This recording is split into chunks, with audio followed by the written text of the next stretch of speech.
जय श्री कृष्णा, राधे राधे। आज हम वैशाख महात्म्य के 24वें अध्याय का श्रवण करेंगे।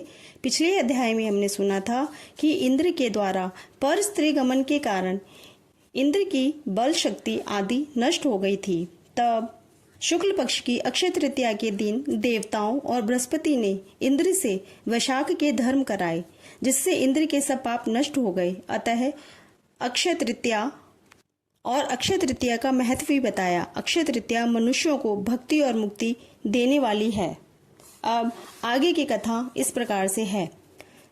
श्रुतदेव जी बोले, हे राजन, इन सब पुण्यवर्धनी तिथियों में शुक्ल पक्ष की द्वादशी संपूर्ण पाप नाश करने वाली है। जिसने इस द्वादशी का सेवन नहीं किया, उसके दान, तप और उपोषण व्रत आदि करने से क्या फल है? इष्टापूर्ति से क्या फल है? जो फल गंगा पर ग्रहण के समय सहस्त्र गोदान करने से मिलता है, वही वैशाख मास में द्वादशी के दिन योग्य ब्राह्मण को अर्पण करने से होता है। गंगा में दुर्भिक्ष के समय प्रतिदिन करोड़ों मनुष्यों को भोजन कराने से जो फल मिलता है, वही द्वादशी के दिन एक ब्राह्मण को भोजन देने से मिलता है। जो शुक्ल पक्ष की द्वादशी के दिन एक चुटकी अन्न भी सुपात्र ब्राह्मण को देता है, उसे कोटि ब्राह्मण भोजन का फल मिलता है। जो मधु सहित तिल के पात्र का दान द्वादशी के दिन करता है, वह संपूर्ण बंधनों से छूट विष्णु लोक को चला जाता है।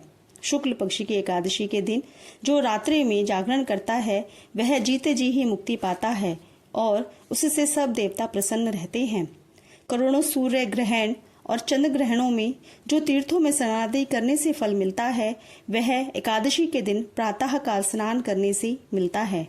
जो मनुष्य द्वादशी के दिन तुलसी के कोमल पत्रों से विष्णु भगवान का पूजन करता है, वह अपने 7 कुलों का उद्धार करके विष्णु लोक को जाता है। जो कोई वैशाख में द्वादशी के दिन बच्चे सहित गोदान करे, वह अपने कोटि कुलों का उद्धार कर विष्णु लोक का अधिकारी होता है। जो कोई शुक्ल पक्ष की द्वादशी के दिन यम, पितृगण, गुरु, देवता और विष्णु भगवान के निमित्त दक्षिणा सहित जल का घड़ा दान करे, दही और अन्न भी दान करे, उसका फल सुनो। उसको जो पुण्य प्रयागराज में प्रतिदिन करोड़ों मनुष्यों को 1 वर्ष तक षटरस युक्त सुंदर भोजन कराने से होता है, वही फल मधुसूदन भगवान की आज्ञा से उसको मिलता है। जो कोई द्वादशी के दिन शालिग्राम दान करता है, वह संपूर्ण पापों से छूट जाता है।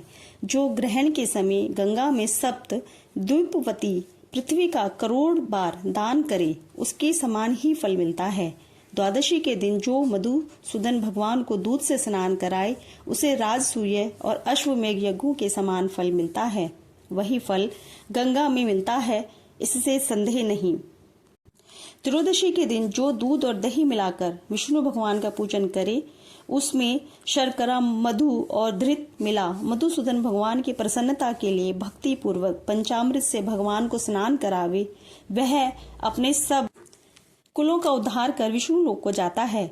जो सायंकाल के समय विष्णु भगवान की प्रसन्नता के निमित्त शरबत दान करे, उसके पहले के पाप ऐसे दूर हो जाते हैं जैसे सर्प अपनी पुरानी की अंचुली छोड़ देता है। सायंकाल के समय जो रसीली ककड़ी दान करे, वह उसके रस के प्रताप से कर्म बंधनों से मुक्ति पाता है। जो कोई ईख अथवा आम दान करता है, उसके कुटुंब में 100 पीढ़ी तक बराबर संतान चलती रहती है। जो द्वादशी के दिन सायंकाल के समय चंदन आदि दान करे, वह आने वाली व्याधियों से सदैव मुक्त रहता है। हे राजन, द्वादशी के शुक्ल पक्ष में जो कुछ भी पुण्य किया जाता है, वह अक्षय फल का दाता होता है।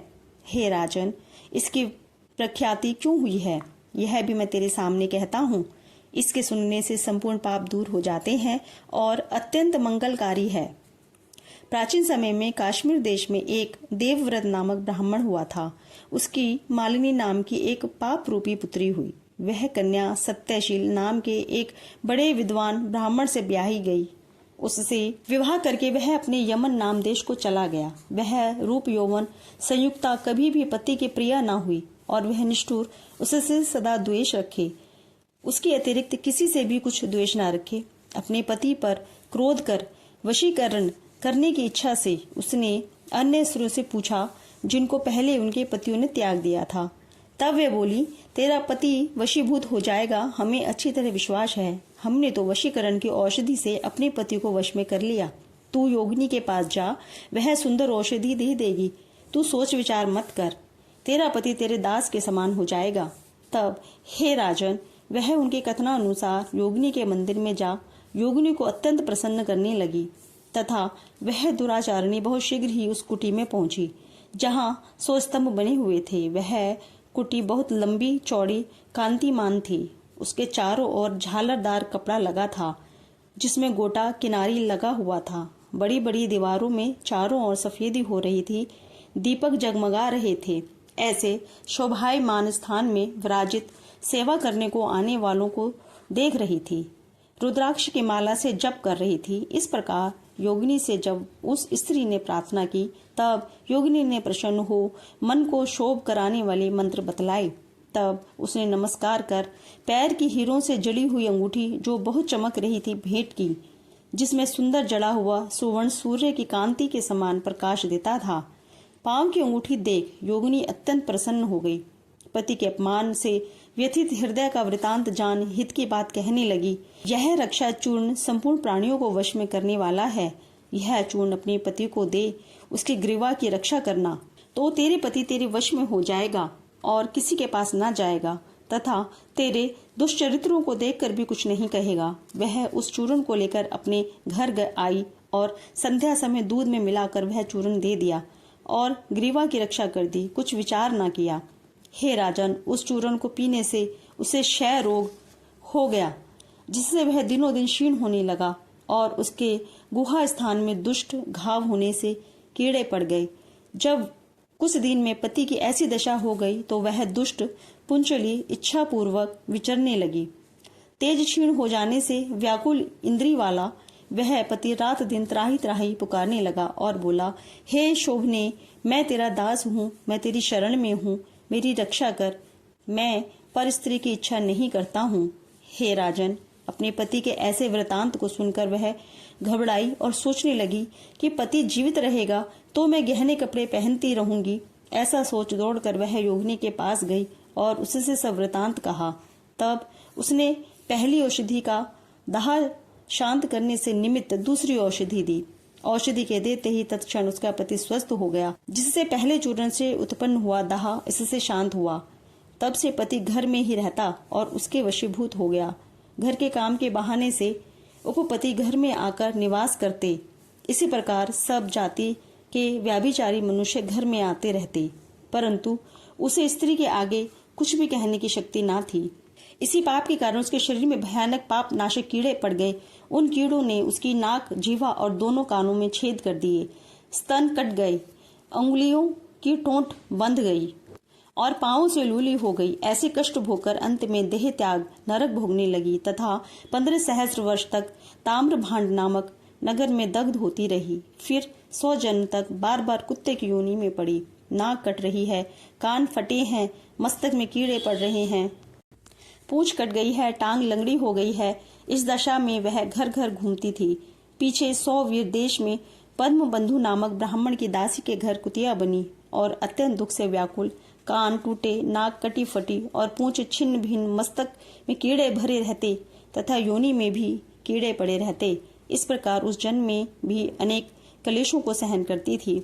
देव योग से जब कर्म फल पूरा हो गया तो वैशाख में मेष की संक्रांति में शुक्ल पक्ष की द्वादशी के दिन परम बंधु का पुत्र नदी में स्नान कर पवित्र हो गीले वस्त्रों से घर आया। वहां तुलसी स्तंभ के पास उसने अपने चरण धोए।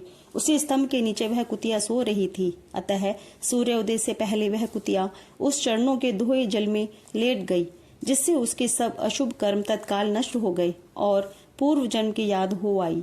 अपने पूर्व जन्म के किए कर्मों को सोच सोचकर ताप से व्याकुल होकर बेचारी करुण स्वर में त्राही त्राही करने लगी और भय से व्याकुल हो उस मुनि से अपने कर्मों का वर्णन करने लगी कि मैंने अपने पति को विष दिया, फिर अनेक प्रकार के दुष्चरित्र किए।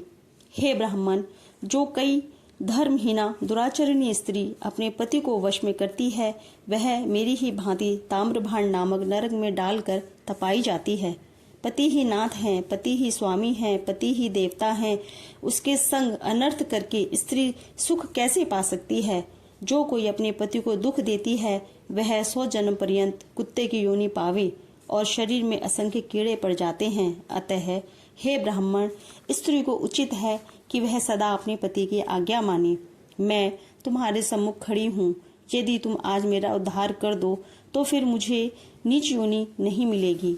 हे ब्राह्मण, मैं बड़ी दुष्टा, दुराचारणी और खोटी हूँ। अपना सुकृत मुझे देकर मेरा उद्धार करो। वैशाख शुक्ल पक्ष में पुण्यों को बढ़ाने वाली द्वादशी के दिन स्नान, दान आदि, अन्न, भोजन आदि जो सुकृत आपने किया है वह मुझे दे दो। हे ब्राह्मण, इस सुकृत के प्रभाव से मेरी मुक्ति हो जाएगी। हे ब्राह्मण, द्वादशी के दिन जो मनुष्य घर में स्नान कर ले तो उसे संपूर्ण तीर्थों का फल मिल जाता है, इसमें संदेह नहीं। द्वादशी के दिन जो तप, दान, यज्ञ, होम, वेदादि पूजन किया जाए उसका अक्षय फल मिलता है। ऐसा फल तुम मुझे दे दो। जो लोग द्वादशी के दिन उपवास करते और त्रयोदशी के दिन पारण करते हैं उसी फल से अवश्य ही उन्हें मोक्ष मिलती है। हे महाभाग, हे दीन वत्सल, मैं दीन हूँ, मेरे ऊपर दया करो। जनार्दन भगवान दीनानाथ हैं, जगतपति हैं और तुम्हारे भी नाथ हैं। ऐसे भगवान के जन भी वैसे ही होते हैं, क्योंकि जैसा राजा वैसी ही प्रजा होती है। हे यमलोक के मार्ग को नाश करने वाले, मैं अत्यंत दुखी हूँ, मेरी रक्षा करो। हे दीन वत्सल, मैं तुम्हारे द्वार पर रहने वाली दीन कुतिया हूँ। यह तिथि सहस्र ब्रह्म हत्या, गो हत्या और करोड़ों अगम्यागमन से उत्पन्न हुए दोषों को नष्ट कर देती है। हे महामुनि, इस तिथि में आपने जो महापुण्य किया है वह मुझे देकर मेरा उद्धार करो। मैं बड़ी दीन हूँ, व्याकुल हूँ, मेरी रक्षा करो। और अंत में हे द्विजवर, मैं तुमको नमस्कार करती हूँ। ऐसे वचन सुन वह मुनि पुत्र कुतिया से बोले, हे कुतिया, अपने किए हुए कर्मों के सुख दुख रूपी फलों को प्राणी भोगता है। हे दुराचारिणी शूद्र, क्या करेगी? जिसने रक्षा चूर्णादि द्वारा अपने पति को वशीभूत किया, साधु के प्रति जो पाप करता है वह उसी को दुख देता है और जो पुण्य करता है वे उसी के दुख को हरण करता है। पापी के लिए मनुष्य जो कुछ करता है वह पाप और पुण्य दोनों को नष्ट करता है। जैसे मिश्री मिला दूध सर्प को पिलाने से केवल विष ही बढ़ता है, ऐसे ही पाप कर्म है। जब मुनि पुत्र ने ऐसा कहा तब कुतिया अत्यंत दुख पा ऊंचा मुख करके चित्कार करने लगी और उसके पिता से कहने लगी, हे पद्म बंधो, तुम्हारे द्वार पर पड़ी हुई मैं कुतिया हूँ, अतः मेरी रक्षा करो। मैं तुम्हारी उच्छिष्ट रोटी नित्य खाती हूँ, मेरी रक्षा करो, क्योंकि गृहस्थी महात्माओं के घर पर जो पड़े हैं उनका उद्धार करना आवश्यक कर्तव्य है। ऐसा वेद वेत्ताओं का मत है। चांडाल कुत्ता ये सदा गृहस्थों के दया पात्र हैं और बलि भोजी हैं। अपने पाले हुए असमर्थ रोग से पीड़ित का जो उद्धार नहीं करते हैं वे अवश्य ही नरक में पड़ते हैं, इसमें संदेह नहीं। यह वेद वेताओं का मत है। सब संसार का कर्ता एक ही परमात्मा है। वह सबको रचकर स्वयं सब जीवों को दारादि रूप से पालन करता है। अतः अपने पाले हुए की रक्षा करना भगवान की आज्ञा है। इस पोष्य रक्षा रूप भगवान की आज्ञा को उल्लंघन कर जो अज्ञानी बने हैं वह भगवत कोप से अपने सर्वस्व को नष्ट कर अंत में नरकगामी होते हैं। यह कर्म कर्तव्य है और तुम दयालु हो, अतः मुझ दुर्बुद्धि का उद्धार करो। घर के भीतर दुख से आर्त कुतिया के ऐसे वाक्य सुनकर पद्म बंधु शीघ्र ही घर से बाहर आए और कुतिया से पूछने लगे, क्या बात है? तब पुत्र ने सब कथा वर्णन की तो अपने पुत्र के वचन सुन विस्मित हो कहने लगे, मेरा पुत्र होकर तूने यह क्या कहा? हे पुत्र, साधुओं को ऐसा वाक्य कहना अनुचित है। अपनी ही आत्मा का सुख देने वाले पापी औरों से तिरस्कृत किए जाते हैं। हे पुत्र, देखो, संपूर्ण प्राणी परोपकार के ही लिए है। चंद्रमा, सूर्य, पवन, पृथ्वी, अग्नि, जल, चंदन, वृक्ष और महात्मा लोग सभी परोपकार में स्थित हैं। हे पुत्र, दधीची ने देवताओं के उपकार के लिए दैत्यों को महाबली जान अपनी हड्डी निकाल के दे दी। राजा शिवी ने कबूतर के बदले अपना मांस काट कर दे दिया। जब भूखे शयन ने कबूतर के ऊपर छलांग मारी थी, जीमूत वाहन नाम का एक राजा पृथ्वी मंडप पर हुआ था। उसने भी महात्मा गरुड़ के लिए अपना जीवन दिया। अतः विद्वान ब्राह्मण को तो सदा ही दया करनी चाहिए। मेघ शुद्ध स्थान पर बरसता है तो क्या अशुद्ध स्थान पर नहीं बरसता है? क्या चंद्रमा चांडाल के घर प्रकाश नहीं करता? इसलिए बार बार प्रार्थना करती हुई इस कुतिया के दुख को अपने पुण्य के प्रभाव से दूर करूंगा। जैसे कीचड़ में फंसी गौ को निकालते हैं, इस प्रकार पुत्र को समझाकर स्वयं पद्म शर्मा ने प्रतिज्ञा की, हे कुतिया, मैं तेरे निमित्त द्वादशी के दिन का पुण्य देता हूँ। तू अपने सब पापों से छूट विष्णु लोक को जा।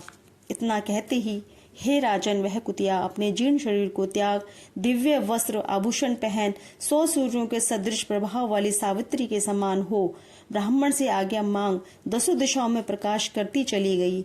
स्वर्ग में अनेक प्रकार के महाभोगों को भोग पृथ्वी पर नारायण भगवान के अनुग्रह से वैशाख शुक्ला द्वादशी के प्रभाव से उर्वशी नाम की श्रेष्ठ अंगों वाली देवताओं की प्रिय अप्सरा हुई, जिससे योगी जन योग द्वारा प्राप्त करते हैं। ऐसे अग्नि तुल्य प्रकाशित श्रेष्ठ परमार्थ रूप को प्राप्त कर संत जन भी मोहित हो जाते हैं। उसी रूप को कुतिया ने प्राप्त किया। तत्पश्चात पद्म बंधु ने मधुसूदन भगवान की प्यारी पुण्य बढ़ाने वाली स्थिति को संसार में प्रख्यात किया और करोड़ों सूर्य ग्रहण और चंद्र ग्रहण से भी अधिक पुण्य रूपी और सब यज्ञों से अधिक ऐसी यह तिथि ब्राह्मण ने तीनों लोकों में सिद्ध कर दी। इस प्रकार से वैशाख महात्म्य का 24वां अध्याय समाप्त होता है। जय श्री कृष्णा, राधे राधे।